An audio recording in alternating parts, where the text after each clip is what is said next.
Why is Hex better than Bitcoin? Well, first of all, it's the fundamentals of the code. The fundamentals of code are better than Bitcoin's fundamentals. The inflation model is better than Bitcoin's inflation model. The staking feature is better than a mining feature. It's new tech versus old tech. It's decentralized versus centralized. Yes, all of those things.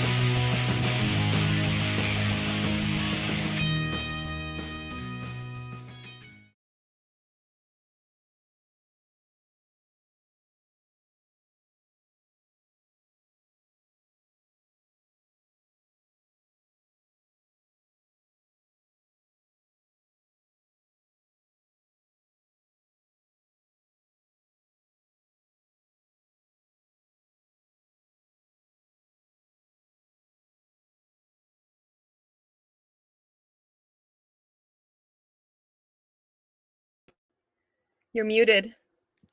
You're muted. That's like old school style, right? Thank you, producer. Now we know it's going to be good because we're going old school. I haven't done that in like, gosh, probably a year or two. Anyway, welcome, everybody.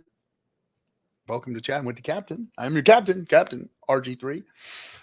Hexagon, welcome to all of you Hexagons, PulseChains, whatever the rest of you, degens, NFTers, Tangoers, all the rest of you. Welcome. Going to change the show a little bit, and we're going to start talking about things that we haven't talked about much. And there's a reason for it. Now, I want to preface the show with my disclaimer on all this. First of all, you are in the most risky asset class ever. Crypto. Risky. Why? Because 99% of it is scams. Scams. Scams. Everywhere you look, scams. I've been around here since 2014, and 99% of all the shit that I held in my wallet was scams. I've got one thing that I know is not a scam that was a winner, and that was Hex. One thing. So let me start the show by telling all of you, especially those of you who are new or who are looking at other things, that that's the only thing that I've ever endorsed or put my name behind, made a movie about, whatever. And by the way, if you didn't see over the weekend, everybody on their way to Dubai to go see their Bitcoin convention, they got to see the Highest of Stakes movie featured on the airplane. Wasn't that cool? Wasn't that really, really cool? I thought so. So you may not know who I am, but you have heard of me. Anyway, I thought that was interesting, but I want to talk a little bit to the community about rationality, about what this channel means. It's called Discourse Syndicate. And what does that mean? Why did I come up with that name way back 4 years ago? Because I knew it was coming. I've been around the block a few times. I've been in a lot of different situations, interacting with humans, building businesses, starting businesses, seeing businesses fail, watching business partners screw each other, lie, cheat, steal, all kinds of stuff. Seen it all. I've seen it all. 57 years old. I've been around for a while, guys. And one thing that I've noticed that because of social media has happened, it's been, in my opinion, very, very, very, very dangerous, is conspiracy theories. Conspiracies. Because anybody could get on the internets now and say whatever the fuck they want and do it with authority, because who's ever strong and loud could be wrong. Just because they're strong and loud doesn't mean that they're always right. And for some reason, that intrigues a lot of us. Because I know a lot of us are down. A lot of us are mad. A lot of us want things to be better. And when someone speaks into our lives that way, we tend to like that. We tend to like someone saying the things that we want to hear. Whether it's our little inner voice that wants somebody to stand up for something that we can't say but want to say, whatever it is. But the conspiracy is the biggest problem that I've seen in a long time. Now, there's always been conspiracy theories, don't get me wrong. But it's gotten very dangerous. Gotten very, very dangerous, because we no longer look to vetted sources. We no longer look to journalists that are out there really doing work.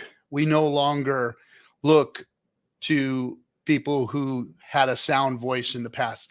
Now we can pass them all off as part of the cabal, part of the them, the theys. It's funny because I've been lumped into the they now, or the cabal. I've been called the Hexagon OG cabal. Somehow we've got what do you call it? A freaking Illuminati of hexagons in the background that are doing things to all of you guys, and I find that very, very, very funny. It's not the way things are, guys. It's not the way things are. Those of us who have been here for a while, those of us who have done things, have done just that. We've done things. We've worked. We've put back. We've given back. And for some of you who think otherwise, I got news for you. We ain't going nowhere. And we ain't done nothing to you. This market has done it to you. And you have done it to you. So that's what I really want to get at here, is that you are responsible for you. And if you want to go playing in an industry that has the most volatility that the world has ever seen, 90% dips. Hey, you can get 10,000 X's, but you're also going to get 90% dips on that shit. So put that in the front of your mind before you make any decisions to do anything. Now, the reason that I'm saying this to you guys is because I want to start talking about the things that are going on PulseChain, because this is important. Richard created PulseChain to make Hex better. I'm going to repeat that. Richard Hart, RH, Twerker man, whatever you want to call him, our bro, made PulseChain to make Hex better. Let's put that out there first. Ethereum is broken. EHEX on Ethereum at this point is crippled because it costs a ridiculous amount to unstake and all that kind of shit, right? So he made it better. He saved us. And he said, well, not only that, I'll copy all of your Hex for you and hand it over to you. And there, you're all fixed, guys. Here you go. Now, great. And for 10, 11 months now, it's been working perfectly, right? PulseChain has been working for us, for our Hex stakes. Now, when Richard did build the Cell 1, did create the Cell 1, he said, hey, let's see what happens when we bring the whole system state of Ethereum over and see what they're going to do with it. Let's see what interesting things can be done on PulseChain. Well, we can just say at this point that the projects on Ethereum that may have had trouble or may have not been able to function or operate over there aren't the ones who came. They're not the ones who are over here building, working, moving, shaking, making things happen. They didn't dump their projects on Ethereum and come over here and start working on PulseChain. Let's face that. That is a fact. As of now, that is a fact. That doesn't mean that in the future it won't change. Remember, the narrative can always change here. Narratives are always flipping and flopping and changing here. Richard's narrative is always flipping and flopping and changing with what's going on. Remember, this is a big experiment here. This is a big experiment. It's a very important experiment, but it is an experiment. Warning number 2. If you think that you're going to invest your life savings or your retirement or your rent money into an experiment and not have some big risk, you're sadly mistaken. Biggest risk class, and now an experiment you're dealing with. Big risk, experiment, 99% scams. Do you see where your money is? Do you see what you're putting your faith into? It's just about that much better than a lottery ticket, guys. You've got to understand that that's what you are playing with here. Now, is it valuable? Can you learn something? can you get yourself involved and make some returns and do some cool stuff, or maybe even innovate yourself? Yes. Yes. And that's what I want to talk about, is the people that are coming to innovate, because it wasn't the projects that were already built. It's the stuff that's being built on PulseChain now that has not been seen before. Now, this is the important stuff. Now, are these tokens, are these things that are coming out right now going to be the end all be alls, the moon, the rockets to the moon? Maybe not. Maybe not. But they're proofing concepts.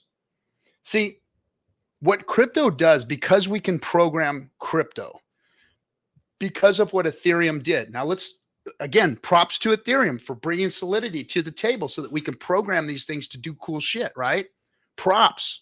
Bitcoin, thank you for creating crypto for us. Ethereum, thank you for making smart contracts. You fucked up the network, but hey, you made smart contracts. Richard, thank you for fixing the network. Now, what can we do?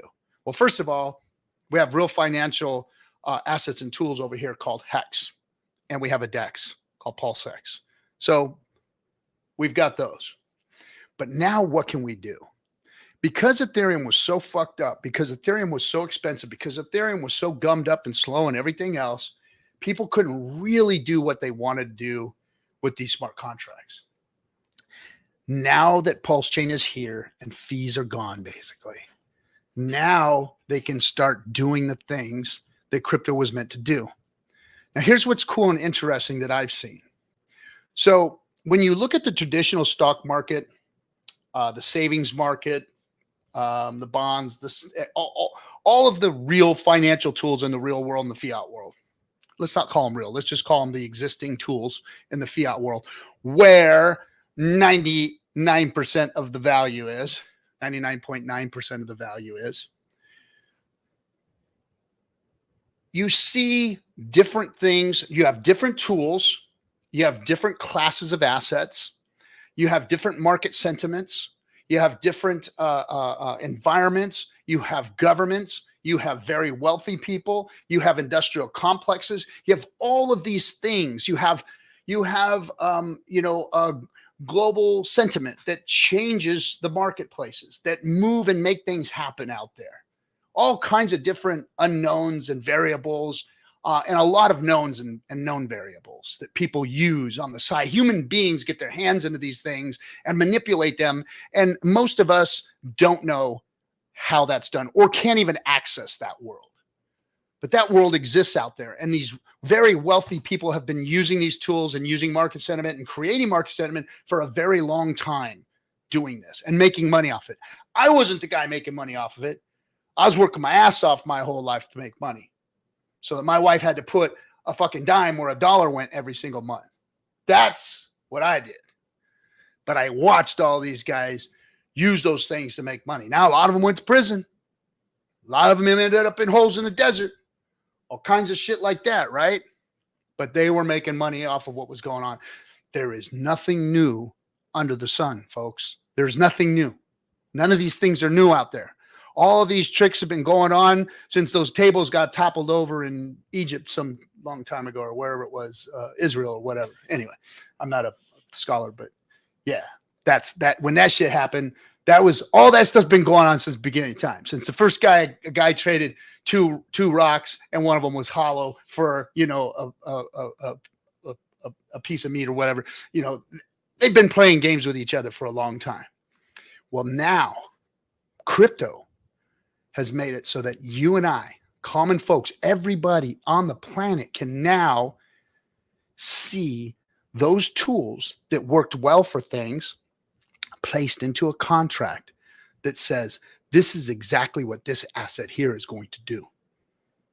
And it's not just things that you can pull off the shelf. This is things like they could program market sentiment, things like burning, which is creating scarcity.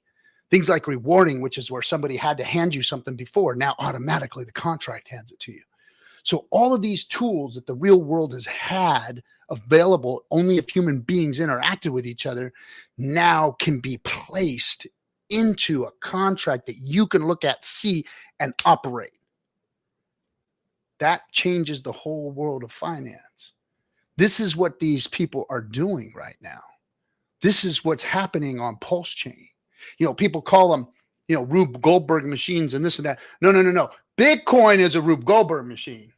What's going on over there with them trying to fix it and put Band-Aids on it as it's bleeding and pumping its chest? Like, that's Bitcoin, guys. They're over there pumping on it. You think it's going up and all this shit in the background with BlackRock buying it? No, Bitcoin is laying on the ground, bleeding out, guys, and they're pumping on his chest right now. That's what's going on over there, Bitcoin. That's what's happening. Real DeFi is getting ready to happen over here. And the people are innovating it here in Hexaco. The Hexicans, the PulseChains, the people that just come to PulseChain, these people are doing some crazy shit. Now, buyer beware. These are experiments. These are things that are going on. You are going to have a fuck ton of scammers. You're going to have a fuck ton of failures. You're going to have people making mistakes. You're going to have people that you trust do something wrong. You're going to have whales come in and fuck up a system. You got to realize that those are the things that are going to happen. You don't know how screwed up you can get in this. You have to be extremely careful with these things. It is a petri dish. It's a litmus test. There's all kinds of stuff going on with these experiments. And if you get involved, you got to understand that that's what you're getting yourself involved with, is an experiment. Now, Discourse Syndicate. From the beginning, I knew that we were going to have proper discourse about these things. And I wanted a group of people to come together, a syndicate, to discuss these things rationally without acting like a bunch of fucking kids doing stupid shit, talking crap about each other, poking sticks in each other's eyes, calling each other scammers. Let people go out there and build and innovate and make mistakes and fail, because that is how you succeed. Failure is how you succeed, because you don't fail and it ends. You fail forward. You fall forward. You get back up. You brush yourself off and you move forward again. That's what's going on here. And that's what I want to see on Discourse Syndicate, is us talking about things, giving people the chance to go ahead and bring the subjects and the projects and the things that they're doing up here. Now, I can't tell you if these things are going to scam out tomorrow or not. I don't know. I don't know if the conspiracy theories are going to be right or wrong. All I know is that I want a place for us to talk about them, but I want everybody to be aware that this is not for you. I am not shilling anything here for anybody. The only thing I've ever shilled is Hex. That's it. All these other things are experiments, and you buy them at your own risk, and you get involved with them at your own risk. So anyway, before I want to, okay, good. We're good. All right. So my guest tonight is a young man that is like, he gets it. He went to the school of Richard Hart, obviously.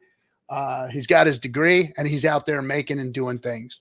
And he's learned a lot, and he's out there applying what he's learned. He's made his own coins. We're going to talk to him. We're going to pick his brain, and we're probably going to learn some cool stuff, because he is a bright young man. He knows what he's talking about. So everybody, my guest, Almighty. I've never thought I'd have to ever call anybody Almighty. My mom wants me to say that word all the time, but here I am calling somebody on my show Almighty. What's happening, brother? What's up, man? It is kind of funny having a bunch of grown dudes call me Almighty. Yeah.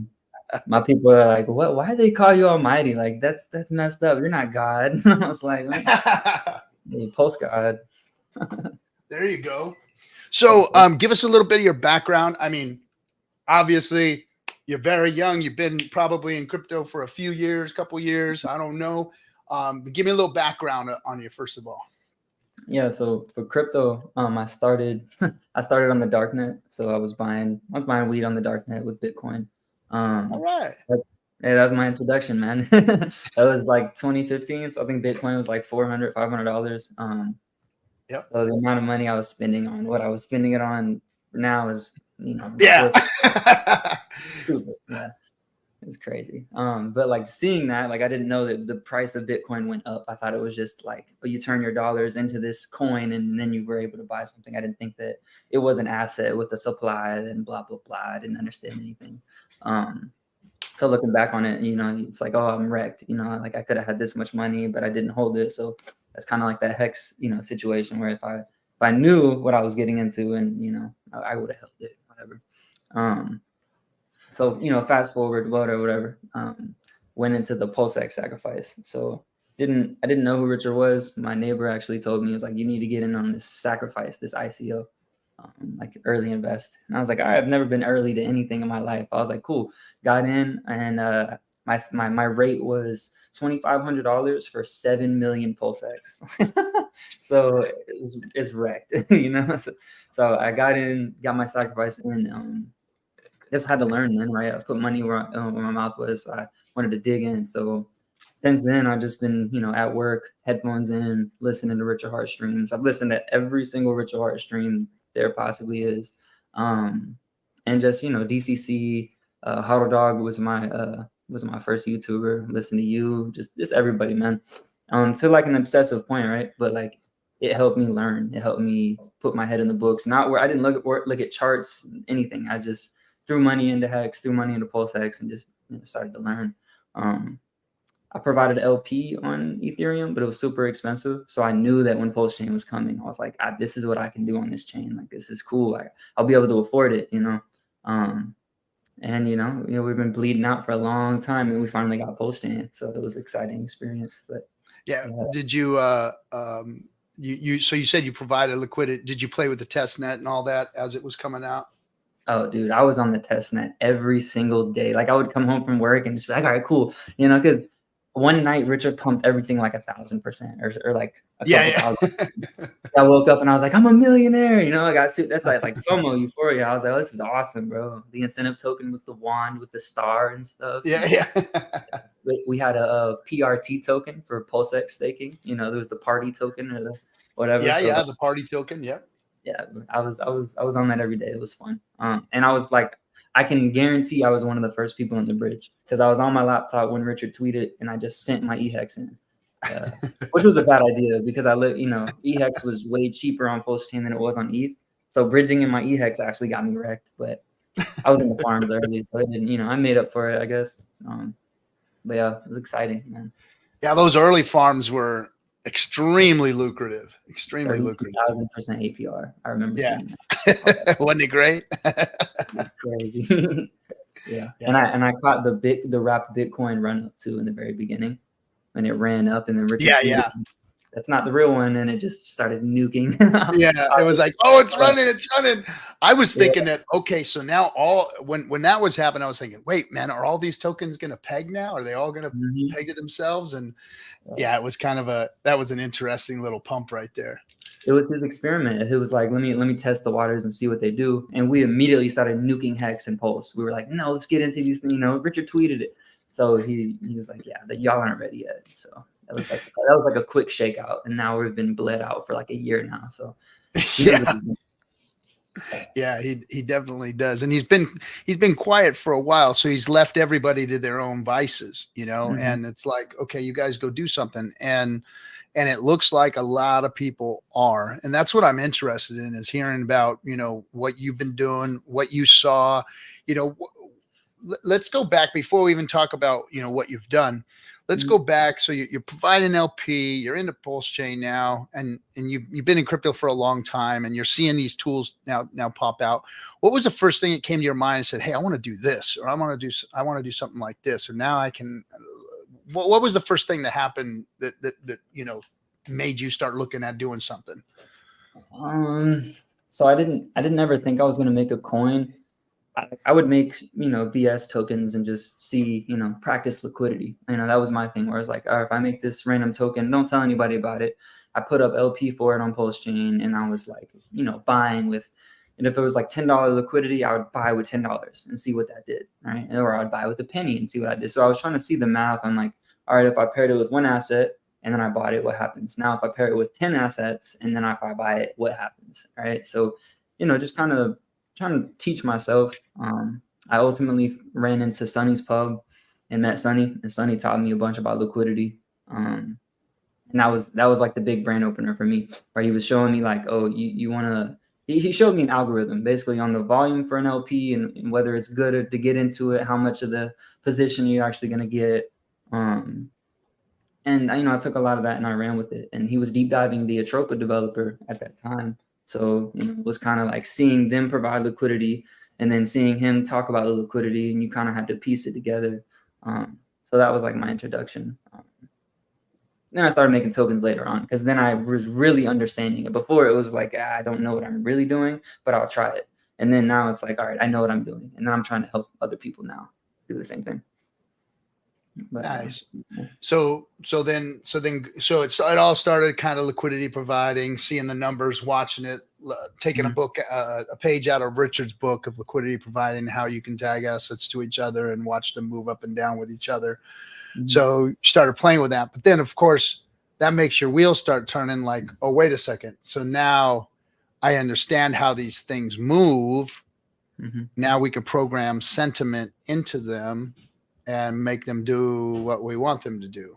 Right. So like the first thing that I did was Sonny was doing this, right? He was bridging in ETH assets and putting them on PulseChain, which is what we're supposed to do, right? Like Richard that's what Richard said.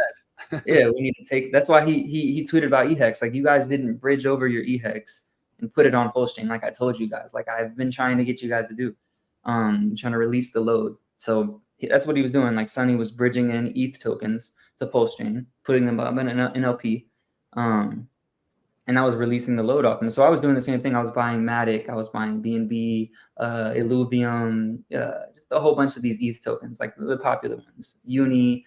All the ones that Richard put in the farm in the very beginning, I was buying, bridging them over, pair them to Pulse. Then I'd pair them to Ink. Then I'd pair them to a stablecoin. Then so I was trying to create multiple pairs for them so that they'd had life on PulseChain. So with Hart's Law, is like, if Sonny taught me this, right? Like if Hart's Law, because he plugged in A1A to everything, all the PRC20 tokens. So like it's touching every single copy token out there. So now that those two assets have like a bonding relationship together. So if one starts to move a certain way, the other one will also tend to move that same way. So I was trying to bond ETH assets to a whole bunch of things on PulseChain so that they start to move with PulseChain.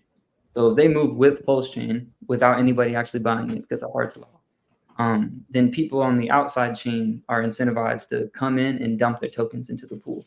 So if Chainlink is $100 on our chain, someone would be incentivized to bridge in their Chainlink and dump it into the liquidity pools in PulseChain. So that's taking the link from the pools on Ethereum and bringing it into our pool. They dump it. They could wreck the charts if they want to, but now there's more tokens in that pool than there was previous. So whoever's providing liquidity for the ETH assets on PulseChain, when people dump them, they're really just absorbing tokens.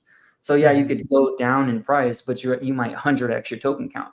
So in crypto, that's what we're looking for. We're trying to increase token count, not dollars. And not like dollars are pretend, right? So that's kind of a meta that people have failed to remember. Like, hey, we're supposed to bridge in. Like, we're supposed to take shit from ETH and bring it over here. Like, eventually we have ERC and PRC20 farms on the V2 farms. Eventually, because that was one of the main things that Richard screamed. It was like, we need to do this because this is how you create that price. Not parity. It's not about being parity. It's about them moving up and down together. Moving with each other, yes. Yes. It's a seesaw effect of moving like this, and provide. There's a question in the chat. Someone was asking, is LP providing degen trading? No. So when you look at, the crypto space, there are different levels of risk. Liquidity providing is, a level of risk that's lower than trading. Of course, trading is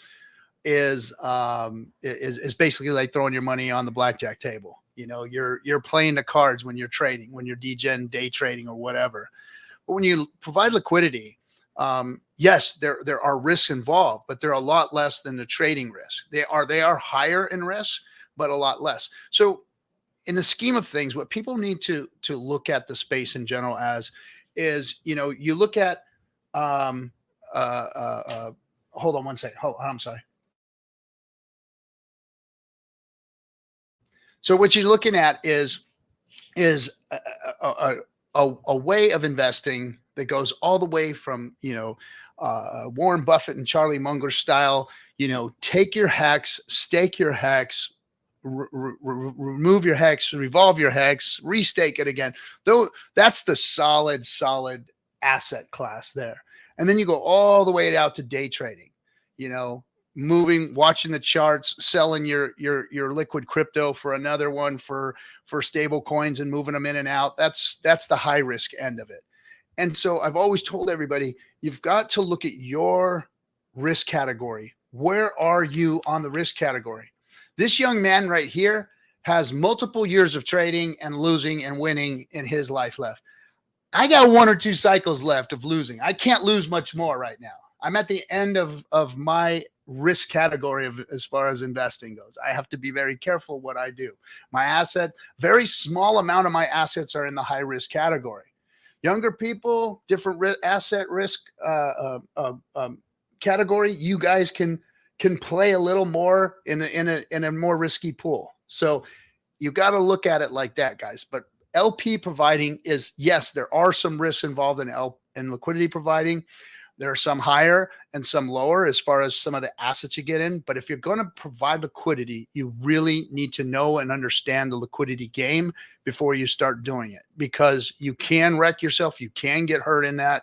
But yes, there's reward there. And there's a whole spectrum in liquidity providing. There's kind of the degen side of it where you can take some bigger risks. And then there's, a couple of assets that you can get in with that don't move much, but you can watch your money make money. So, or your crypto, you can watch your crypto make crypto, I should say. So yeah, just want to explain that to some people so that they understood, because this is a discourse about, risk and, and the new financial tools that are available to people. So go ahead. I'm sorry, man. You're good, man. So I was just going to add to it, like liquidity providing is the whole innovation behind crypto. Like with the stock market, you're not the providers of the liquidity. The stock market guys are the TradFi, the money that, we give them the money to do it. So like that's the innovation with crypto, is like we're able to actually be the market this time. Like we can participate. You can buy my coins from me without me actually having to sell. I can put them in a pool, in a ledger for you to be able to get into.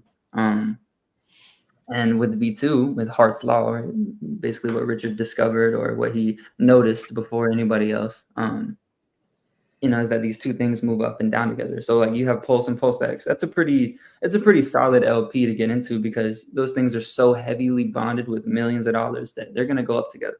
Now the ratios can start to move around. So if PulseX tomorrow decides to rip 30%, and that ratio starts to kind of flip with Pulse, like, yeah, you're going to get wrecked in the dollar appreciation and what you just did. But there's also the, how long is your vision? Like, are you trying to just get in and out in a month? You're trying to get in and out in a year, 5 years? Because the Pulse and the PulseX, like, you're going to go up with this PulseX could go up, and then Pulse might go up, and then this and this and this and this. So like if you're 5 years down the line, that really doesn't matter to you. But and that's another thing people need to understand is the time horizons. You need to, okay, if I'm going to get into this LP, even though it's a solid LP, I got to realize that there is going to be a time where they're not close to each other. The ratios separate apart from one another. Do I have the guts, the balls, the time to sit in this thing for another year or two and watch them continue to seesaw with each other? Because that's what they do. They do seesaw, and they may not seesaw, for a while with each other. There may be some disparity, and you may have suffered some loss, but that's when you got a hold again, because you don't lose until you sell your crypto, until you get rid of your crypto for either a stable coin or another crypto or whatever it is. So just keep that in mind, that you've got to have the guts if you're going to get into that's something that can happen to you. And they call it impermanent loss, whatever. But a lot of people that provide LP with big bags, they just leave it in there and it just seesaws. So it's only a permanent loss if you're looking at it in the dollar standpoint. It's actually impermanent gains if you're looking at it in the token standpoint, because all you are is just gaining more tokens on one side versus the other side. So it depends on how your perspective is. But I will say the one LP that I know that will get no impermanent loss is the wrapped Ethereum copy and the Pulse.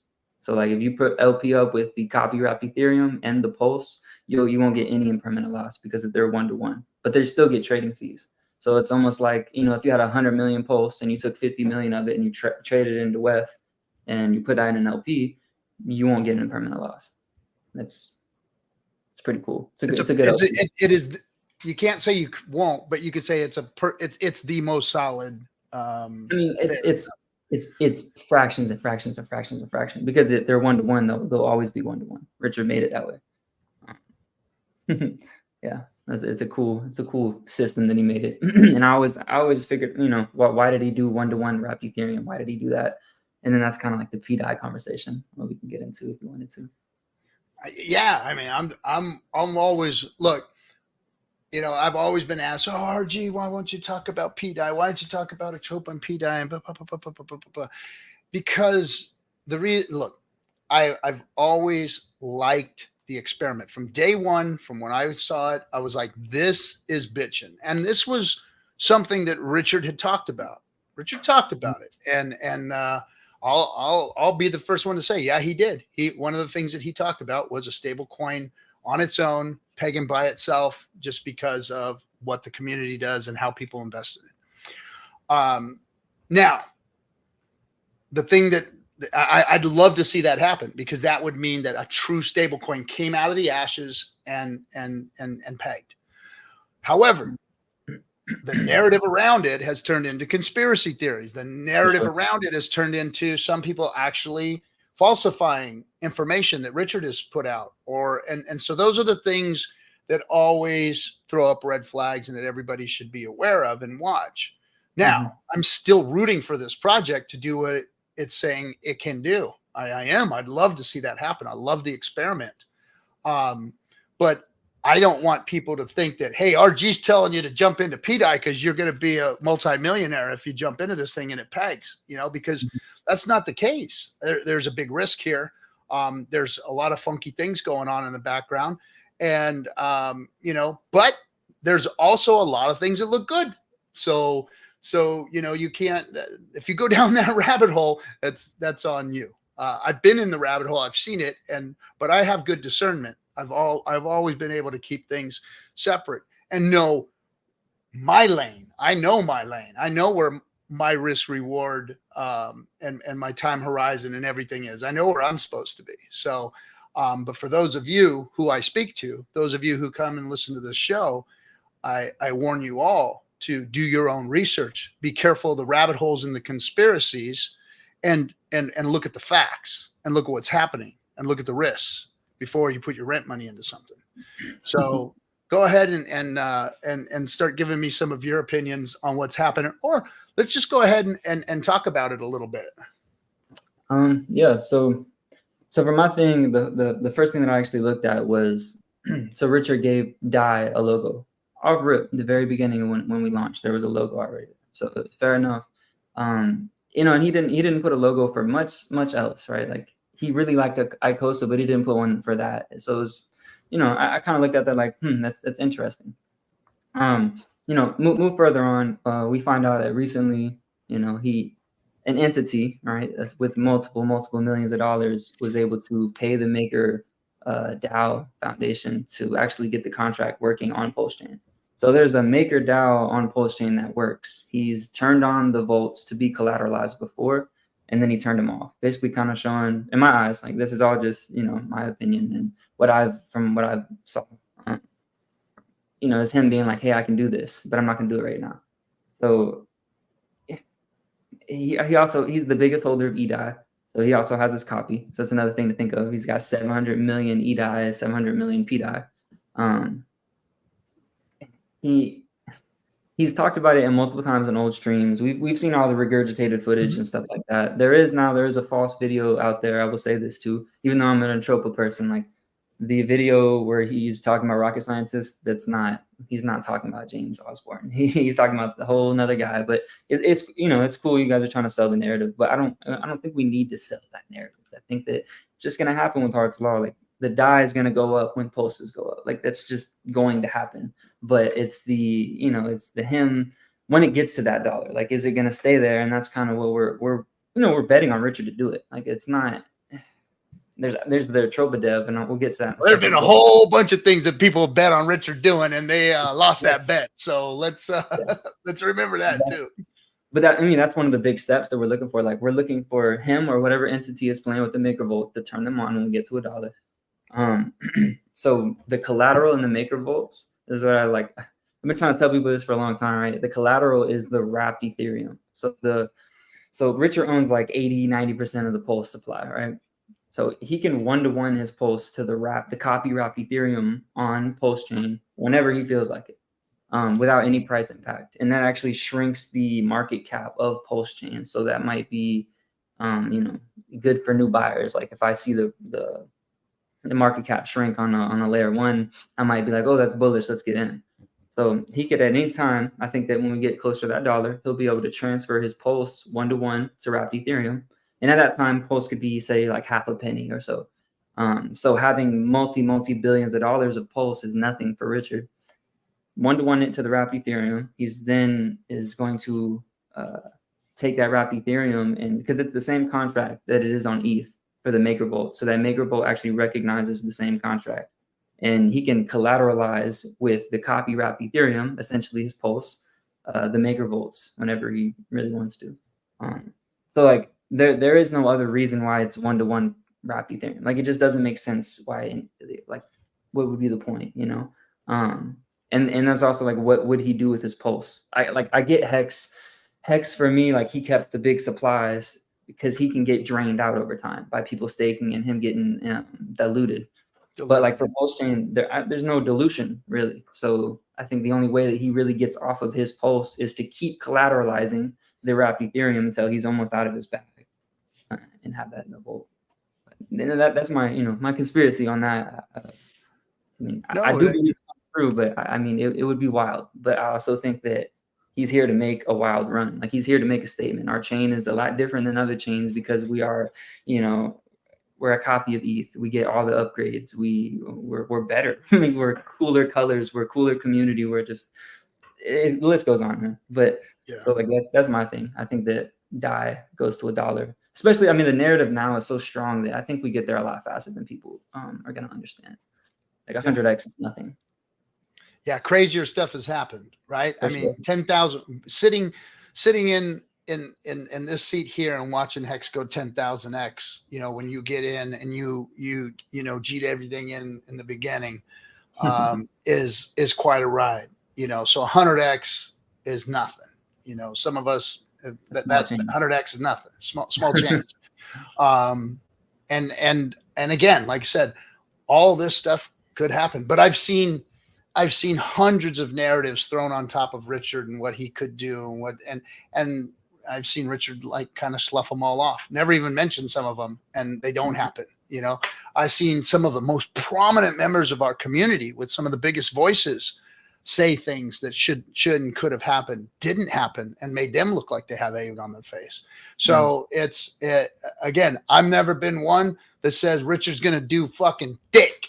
Never, never.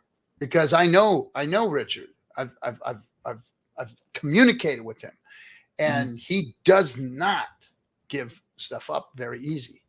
And I know people that talk to him. I know people that interact with him, and the same story. We all have the same story. Richard is very close-lipped. He keeps everything very, very close to the chest. And even when it's time to release the information, he releases the information that he wants to release. He doesn't talk about other shit. He doesn't even talk about imaginaries that other people have talked about. He just, this is where it is, and it has nothing to do with any of your conspiracy theories. And he just never even mentions it, So it's going to be interesting to watch. And I'm rooting for the outcome to be something very, very cool, because it would be cool to see a stable peg like that.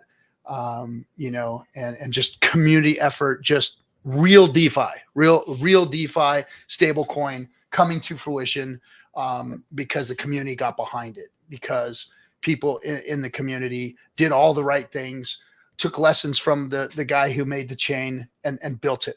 And that's what Richard said. You guys go build it, and they're doing it. So I'm rooting for it. I hope that it does. So let's talk about your stuff now. Let's talk about what you're doing, what you've built, and let's go into that so that people can hear what you've made. Hell yeah, man. So my name's Almighty. I created the Monsters Inc. the ecosystem. So what that is, it's they're tax. By the way, tokens. my kids, I grew up with my kids grew up with that. So I watched every movie like 450 freaking times. Yeah, I was born in 2000, so that was my childhood, man. It was Monsters Inc., Nemo. Oh shit, you're the same age as my boy. So yeah, you guys Sir. are born you're exactly the same age as my son. Yes, sir, 23 strong, man. He's just like you though. He's in Japan right now. He's an early hex investor himself. And What's he doing in Japan? He's a translator. My son translates, and he's out there finishing up a school so that he could work for a company out there and do translate Japanese. He literally taught himself Japanese during COVID, and my son speaks fluent Japanese. He sounds like an old Japanese man. When my son, it's crazy. It's crazy. Like I didn't even know he spoke Japanese until the first time I heard him, and he had a whole conversation, and it was like, oh shit, But yeah. So anyway, I'm sorry. Go ahead. Go ahead. That's actually cool. Anyway, so I created the Monsters Inc. ecosystem. What that is I started with Mike. Mike is a play on the Mike Wazowski character in the movie. He's green. So what I created is they're reward tokens. So they reward you in an outside token. It's different than a reflection token. So what a reflection token is it rewards you in the token that you already have. So it reflects the token that you have already. So you have reward tokens and reflection tokens. Reward gets you a different asset. Reflection gets you the same asset. Those are both tax tokens. Tax tokens on Ethereum never really worked out because of the gas fees, and two, because people didn't set them up properly. So on PulseChain, we're able to do this because I can go set 100 LPs and it costs me pennies. I can go pull these LPs and it costs me pennies. I can go trade and it costs me pennies. So there's a difference now. We're restarting ETH. So I feel like if you had created reward tokens or tax tokens on Ethereum early days, you would have killed it. And if you still have that token now, it'd be worth amazing amounts of money. So the magic with that is there's a 2% on Mike, which is the incentive token reward token. There's a 2% buy, a 2% sell, and a 2% transfer tax. So what that does is if I have $100 and I want to go buy the token, then $2 of those dollars, the 2%, is going to be scraped off the top, and it's going to go to the ink pool, buy ink out of that pool, and deliver it to the holders. So there's a bunch of transactions going on while you're doing that. So reward tokens increase the transactions on PulseChain. We want PulseChain to be the most transacted and the most liquid chain in crypto, period. So I think creating reward tokens and driving up the transactions on chain and the volume, right? That drives up the volume as well. It benefits the chain, especially when you have a reward token that has to go get the RH assets out of the pool. So you're inadvertently pumping or buying RH tokens by doing this. So there's the buy and the sell tax. So if I have one LP, and the magic is the incentive token is the main LP. So incentive token is the farming token on PulseX. It's always constant. It's always moving because there's always somebody dumping it into the pools. So real quick on a tax token, you're always going to have a set amount of those tokens that are pre-mined, right? So it's all a pre-mined set amount of tokens, or do you have a way that they come into existence?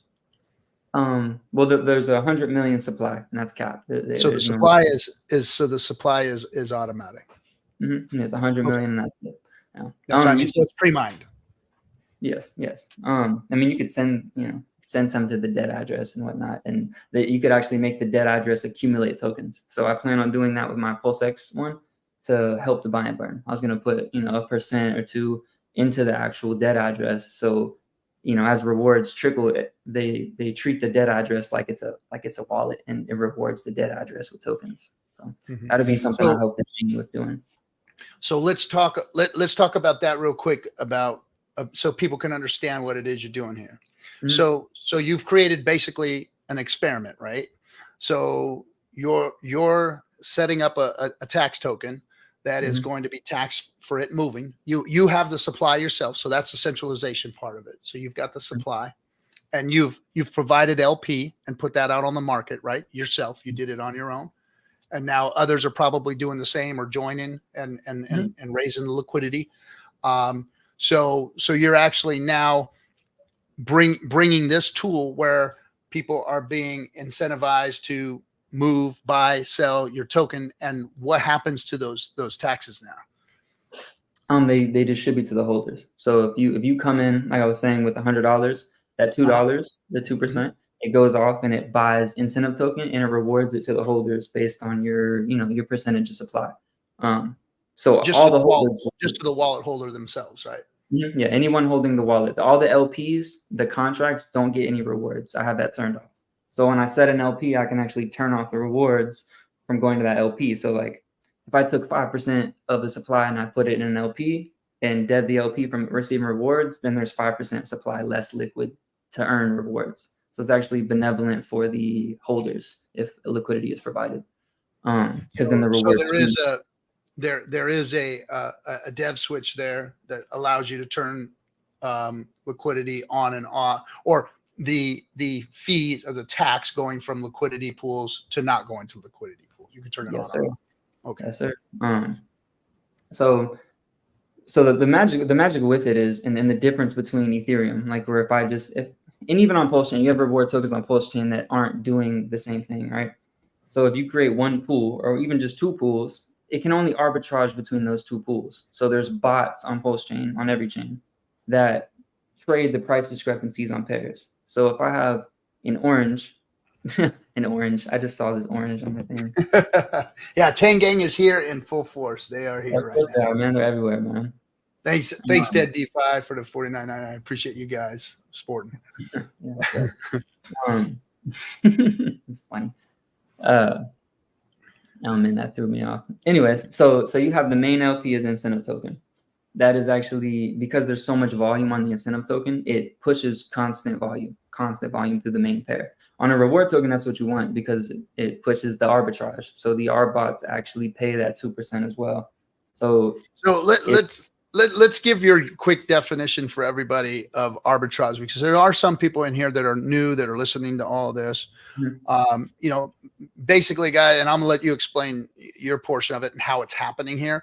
But arbitrage is just when you're trading two tokens and one token, the disparity between the two in price gets to a point where you have more value in the token that you purchased or that you can sell for that token again by switching it around through different tokens.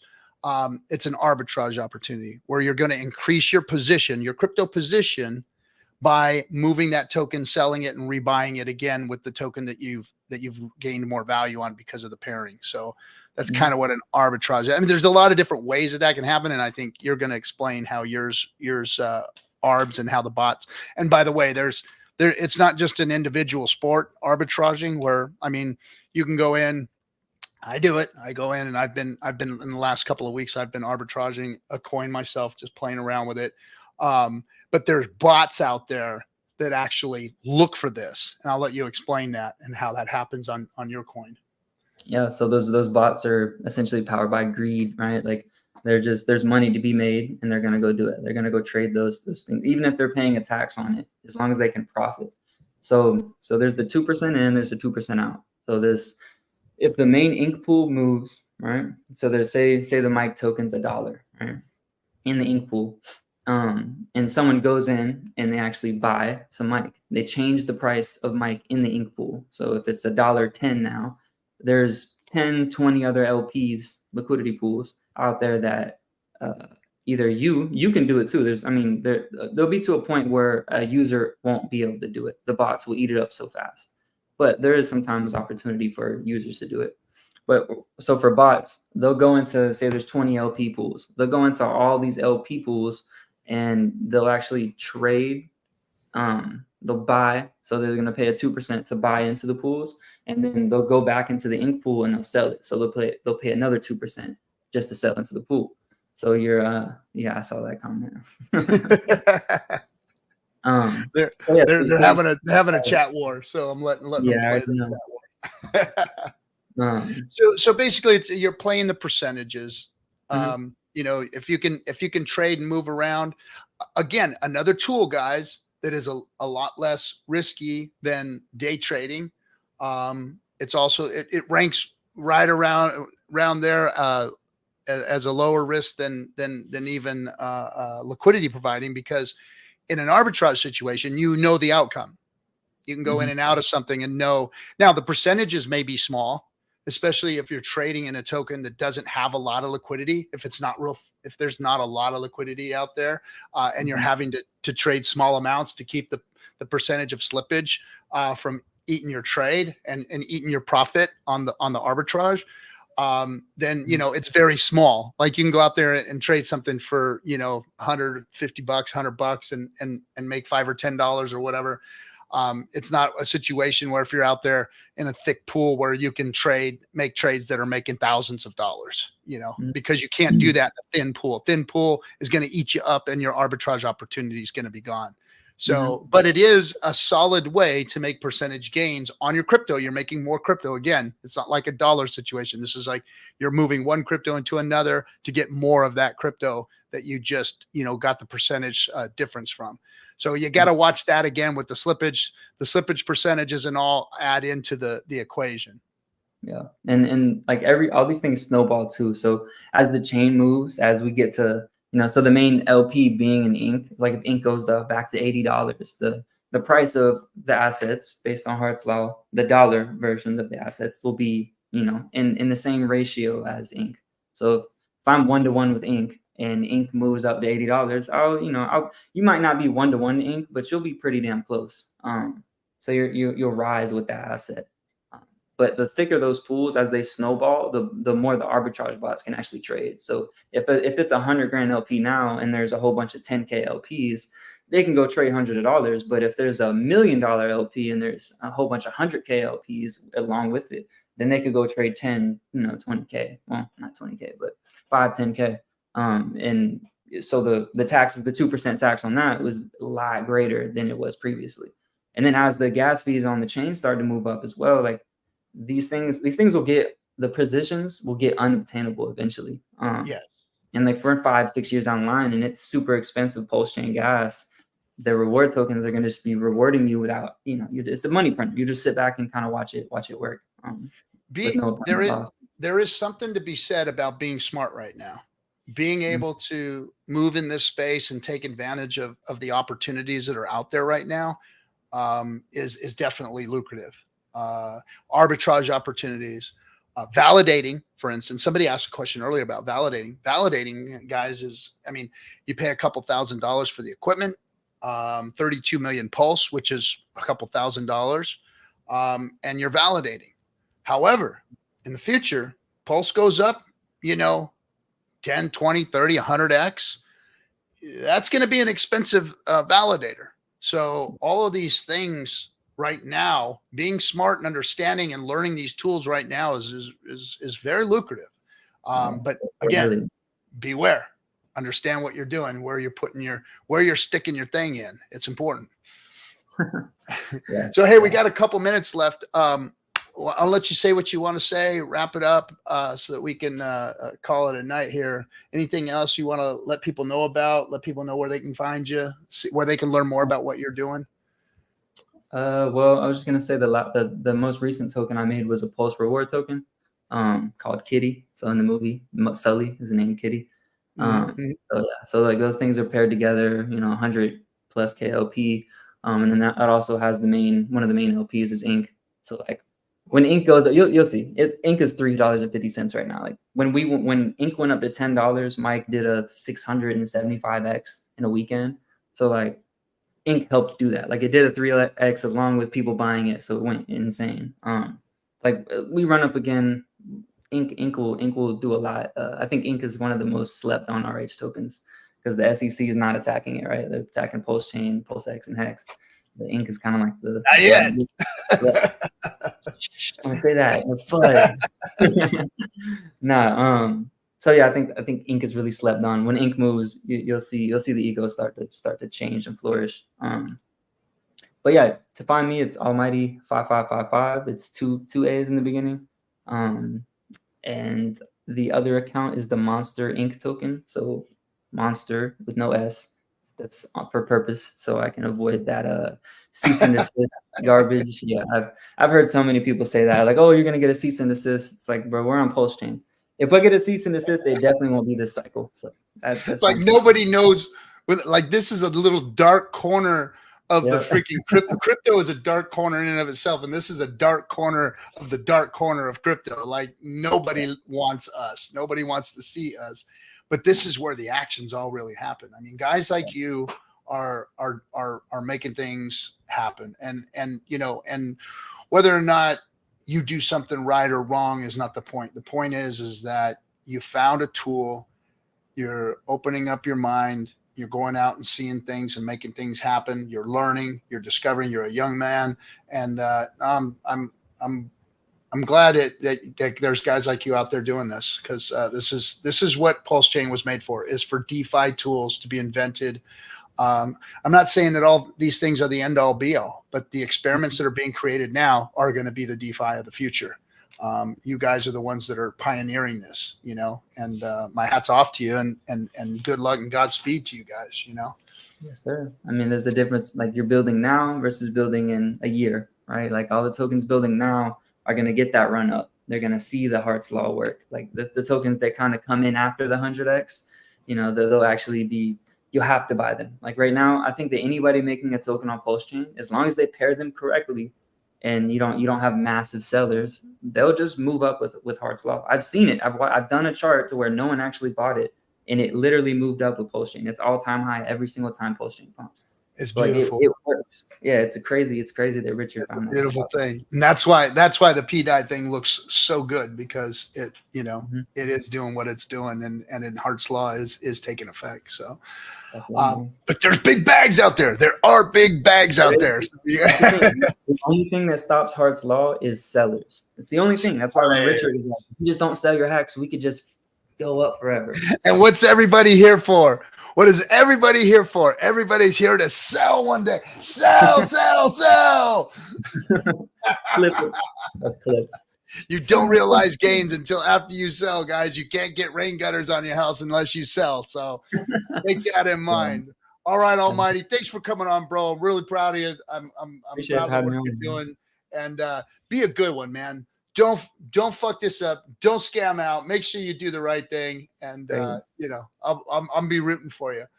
Hey, hang out in the green room for a second. I'll be there in a minute. All right, everybody. Almighty. Fucking fine, young man. Hanging out, getting shit done on the PulseChain. Look at that. All right. I should just leave the chat open for a while, let you guys all fight each other. That's fun. You guys go ahead, have at it. Well, anyway, all right, everybody. Appreciate you all coming and supporting. Check it out. We're going to, by the way, I wanted to thank Almighty. He's going to actually support the PulseChain tour and be part of it. We're doing a t-shirt, like kind of a NASCAR logo type t-shirt with all the projects that are being built on PulseChain, whether they live or die or scam out or what. Remember, it's buyer beware. It's all on you if you're buying this shit, you know. But if you want to see things happen, if you want innovation, you got to let them all do their thing. Got to let people breathe. You got to let people fail. You got to trust before you can be trusted. And if we're going to be trusted here in this ecosystem, we've got to even trust the scammers and let them do their thing. We don't know what they're going to do. We don't know who's going to survive, who's going to fail. That's the wild, wild west, man. You want to live in the fucking wild, wild west? You want to be a gunslinger? Then you're going to have to just deal with it and get out there and do your thing and let people do their thing and quit crying about it and quit, you know, trying to be the sheriff and bring everybody down. No, let everybody go out and handle it in the fucking streets, man. Let them do it the right way. And if you're going to get involved in it, if you're going to go out and gunsling yourself, then, you know, just you better be faster on the draw than the other guy. Anyway, all right, everybody. Thanks for coming. We'll keep bringing more PulseChain projects to the table. Don't forget, we are going to be in Vancouver, British Columbia in just a couple of weeks on the PulseChain tour. And then after So get your tickets. Come hang out. We're gonna have a good time. I think we're gonna have some special guests there. SJ, we got some special guests gonna be in. Oh, wait a second. Okay. I'll make sure that I see a thumbs up. Yep. Did we say? Well, I'm not gonna make the announcements yet. But get to PulseChainTour.com. We're getting all the information up there for Vancouver. And then after that, it's Europe, guys. We are going to be in Europe. We're going to be throwing it down and in Venice and London. That's going to be for the cruise going to Greece, all that good stuff. We're going to be in Amsterdam. We're going to be in Germany. We're going to be in Portugal, and then we're going to hit London. It's going to be a badass time in Europe. Can't wait for that. So go to PulseChainTour.com, check out what we're doing, and support us. Be part of it. Any of you out there that are building projects, again, we're building this shirt. We're doing some sponsorships and stuff so that we can get to more people out there. But hit us up, hit us in our DMs. You know who KC is, Caitlin Black Hexagon. She is. You can DM her anytime if you got a project out there you want to talk to us about. Also, for those of you who want to come on the show, talk about what you're doing, you can get a hold of a Wild SJ. She's also, her DMs are open for you to get booked on the show here. Come hang out with us. All right, all. Thanks for coming. Appreciate you. We'll catch you on the next one. Friday Night Hangout. Effin'.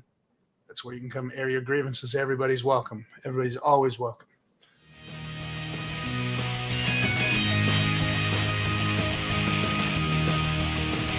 Why is Hex better than Bitcoin? Well, first of all, it's the fundamentals of the code. The fundamentals of the code are better than Bitcoin's fundamentals. The inflation model is better than Bitcoin's inflation model. The staking feature is better than a mining feature. It's new tech versus old tech. It's decentralized versus centralized. Yes, all of those things